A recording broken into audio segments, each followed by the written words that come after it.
বাঁশখালী চাম্বলে ঘুরতে গিয়েছিলাম। ভাবলাম স্মৃতি হিসেবে ফেসবুকে একটু আপলোড করে রাখি। আর মাঝে মধ্যে নিজেকে খুঁজে নিতে চলে যায় ছোট ভাইদের ভিড়ে, ওদের হাসিতে, খুনসুটিতে, ছেলে মানুষিতে নিজের বয়সটাকে খুঁজে নেওয়ার চেষ্টা করি। এমনিতে কর্মস্থলে ইয়াং অফিসার কোনো কলিগ নাই। আনোয়ারা উপজেলার পর এই সাঙ্গু নদীটা পার হলেই বাঁশখালী উপজেলা শুরু।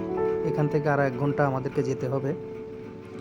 বাঁশখালী চাম্বল বাজার থেকে বাম দিকে ঢুকলে লালমাটিয়া পাহাড়ে যেতে হবে।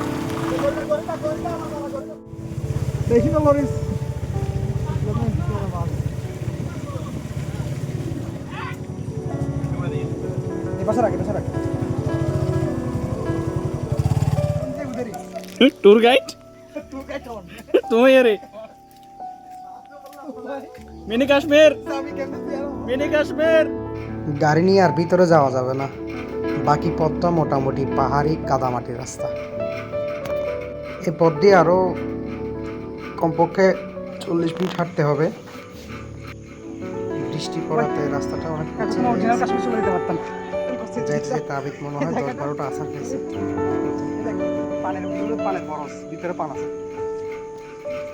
কাদা মাটিতে হাঁটার অভ্যাস না থাকলে পাশে একটা গার্ড করতে হবে, না হয় মোটামুটি এখানে পিছলা খাওয়ার সমূহ সম্ভাবনা আছে। আর কাদা মাটির ফুটবল প্লেয়ার আবিদ মঈনুদ্দিন তো বেশ কয়েকটা গোল খাইছে, মানে আছাড় খাইছে। আমি অবশ্য আছাড় খাই নাই, ওরা আমার সাথে ষড়যন্ত্র করে ভিডিওটা করছে।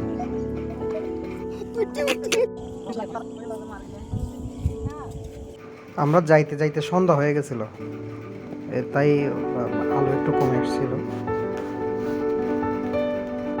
তাই ভিডিওটা তেমন একটা স্পষ্ট হয়নি, একটু অন্ধকারাচ্ছন্ন হয়েছে। তবে শুকনা আর একটু শুকনা থাকলে হয়তো ভালো লাগতো। অনেক বেশি কাদা ছিল আসলে। অনেকগুলো আছাড়ও খাইছি আসা যাওয়ার পথে। জায়গাটা মাশাআল্লাহ যথেষ্ট সুন্দর আছে, কিন্তু প্রবলেম হলো আমরা বাঙালি তো, যেখানে যাই ওই জায়গাটা নষ্ট করে আসি।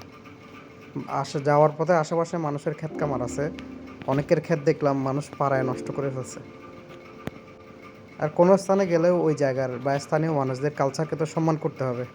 আশেপাশের মানুষদের সবাই অনেকে বিরক্ত করে, এদের ক্ষেত খামারগুলো নষ্ট করে দিয়ে আসে, পাড়ায় আসে। কী রে ভাই, কী দরকার মানুষের ক্ষেত খামার নষ্ট করা?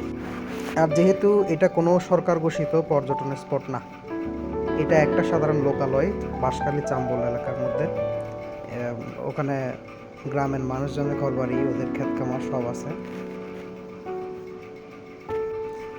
প্রকৃতির ডাকে আমরা যাচ্ছি, প্রকৃতিকে উপভোগ করার জন্য যাচ্ছি। প্রকৃতিটাকে রক্ষা করার দায়িত্বটাও আমাদের। তার সাথে এর আশেপাশে যাদের জীবন জড়িত, আপনার উপভোগ যাতে তাদের বিরক্তর কারণ না হয় সেদিকটা লক্ষ্য রাখতে হবে।